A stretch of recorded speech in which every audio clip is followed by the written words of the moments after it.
Hello students, myself Ritu Asthana. Welcome to my channel Take It Easy Maths.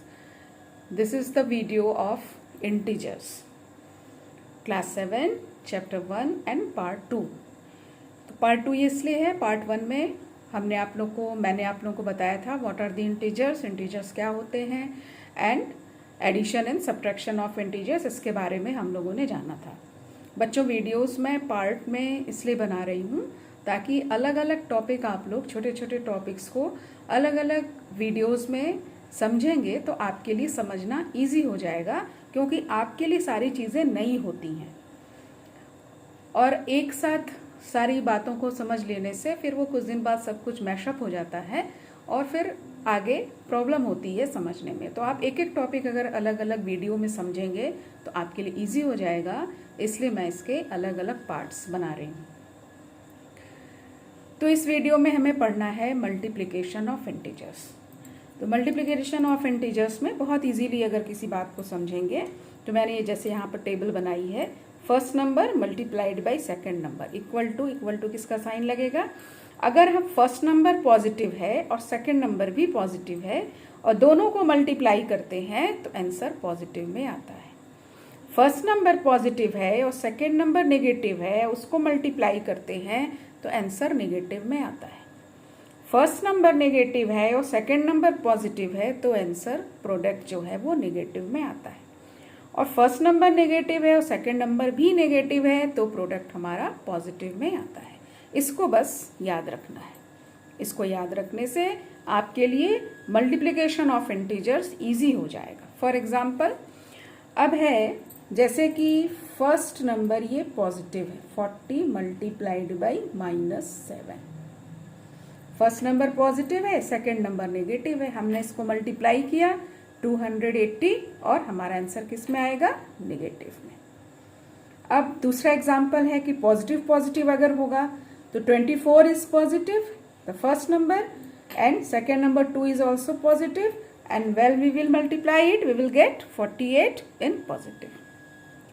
तो जो product आया वो किस में आया, पॉजिटिव में आएगा 4848.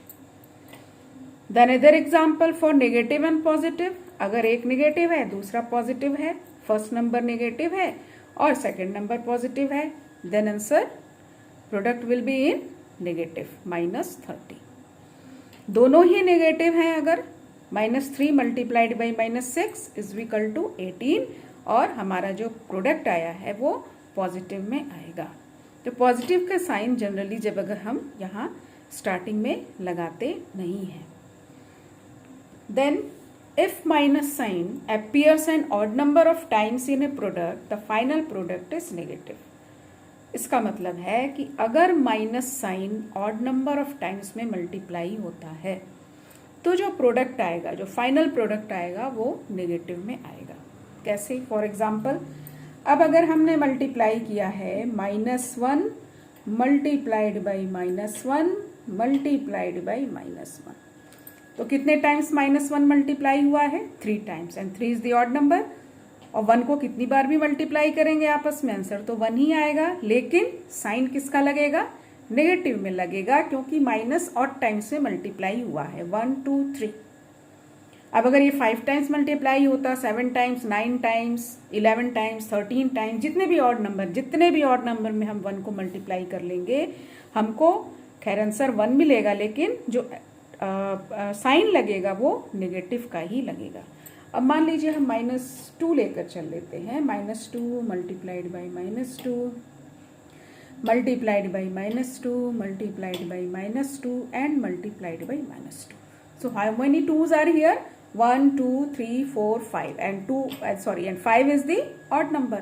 तो हम odd number में 2 को मल्टीप्लाई कर रहे हैं, इसके नेगेटिव साइंस को मल्टीप्लाई कर रहे हैं, तो जो भी हमें इसका प्रोडक्ट मिलेगा वो नेगेटिव में मिलेगा. तो 2 2s are 4 2s are 8 2s are 16 and 2s are 32 and it will be negative.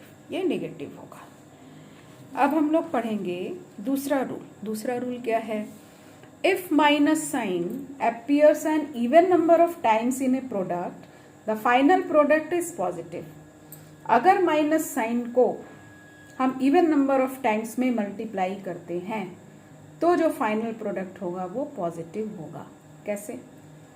1 2 3 4, कितनी बार हमने -1 को मल्टीप्लाई किया है? 4 times, and 4 is the even number. तो आंसर तो 1 आएगा, लेकिन हमारा साइन क्या लगेगा? पॉजिटिव। प्रोडक्ट जो हमारा आएगा वो पॉजिटिव में आएगा। अब अगर यहाँ पर हम लिख लेते हैं -3 multiplied by -3 multiplied by -3 and multiplied by -3, कितनी बार हमने लिखा? 4 times. 4 is the even number.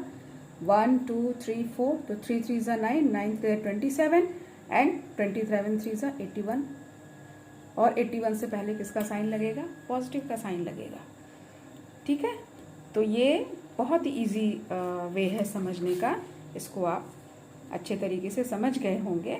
अगर जो भी बात बच्चों आपको ना समझ में आए वो आप कमेंट बॉक्स में जाकर मुझे कमेंट में लिख सकते हैं कि मुझे यहाँ पर ये बात आपकी समझ नहीं आई, तो मैं उसको नेक्स्ट टाइम कंसिडर करूँगी। अब है डिवीजन ऑफ इंटीजर्स। डिवीजन कैसे करते हैं? If the dividend and the divisor are both positive और both negative, the quotient is positive. अगर डिविडेंड और डिवाइजर दोनों पॉजिटिव हैं या दोनों नेगेटिव हैं तो हमारा आंसर पॉजिटिव में आएगा। राइट? कैसे? अब डिविडेंड और डिवाइजर, हो सकता है कुछ बच्चों को इसमें कंफ्यूजन हो। जैसे हमने 6 को 2 से डिवाइड करना है, तो 6, क्योंकि जो डिवाइड हो रहा है वो डिविडेंड है, तो 6 इज द डिविडेंड, और जो इसको डिवाइड करेगा वो डिवाइजर है, तो 2 इज द डिवाइजर। और जो हमारा आंसर आएगा वो क्वोशंट 3 क्या हो जाएगा? क्वोशंट, बिकॉज 2 3 ज़ा 6। ये बात क्लियर हो गई? What is dividend, what is divisor and what is quotient. For example, कैसे?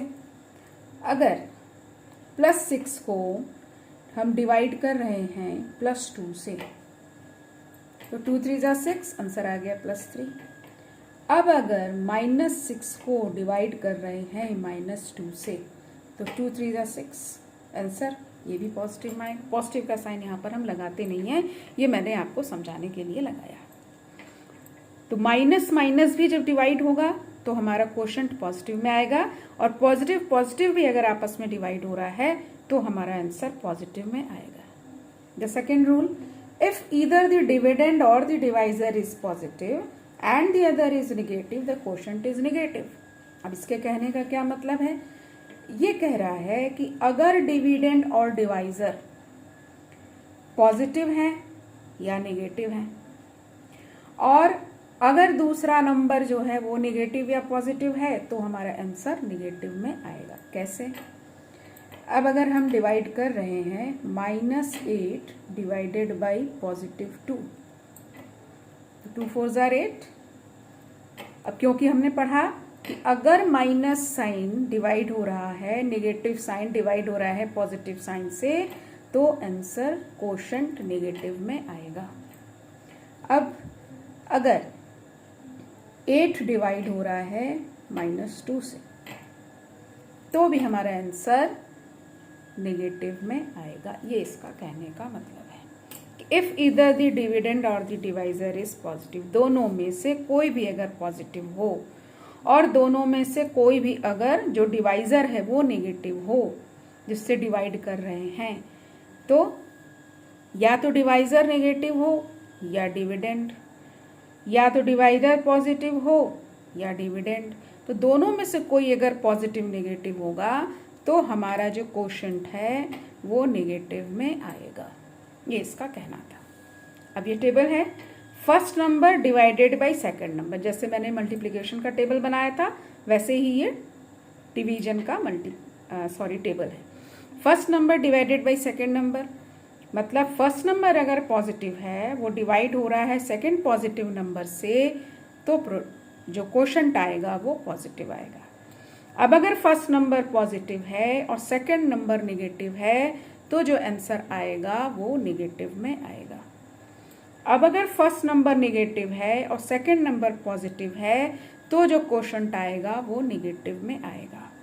और अगर फर्स्ट नंबर नेगेटिव है और सेकंड नंबर भी नेगेटिव है, तो आंसर हमारा पॉजिटिव में आएगा। Just as the same as the rule of multiplication, ऐसे ही डिवीजन का भी रूल है।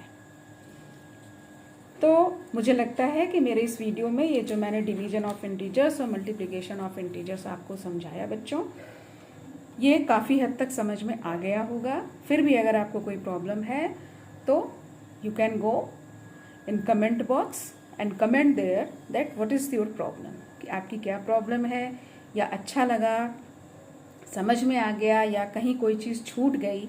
अब हम लोग नेक्स्ट वीडियो में प्रॉपर्टीज़ पढ़ेंगे। इंटीजर्स की डिफरेंट प्रॉपर्टीज़ होती हैं, जैसे क्लोजर प्रॉपर्टीज़, कम्यूटेटिव प्रॉपर्टीज़ और एसोसिएटिव प्रॉपर्टीज़, डिस्ट्रीब्यूटिव प्रॉपर्टीज़।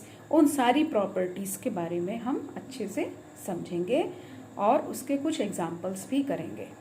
तो बच्चों, अगर आपको ये वीडियो अच्छा लगा हो, आपके लिए हेल्पफुल रहा हो, इंटरेस्टिंग रहा हो, तो आप कमेंट बॉक्स में कमेंट ज़रूर करिएगा और लाइक, शेयर और सब्सक्राइब भी करिएगा। Okay, thank you.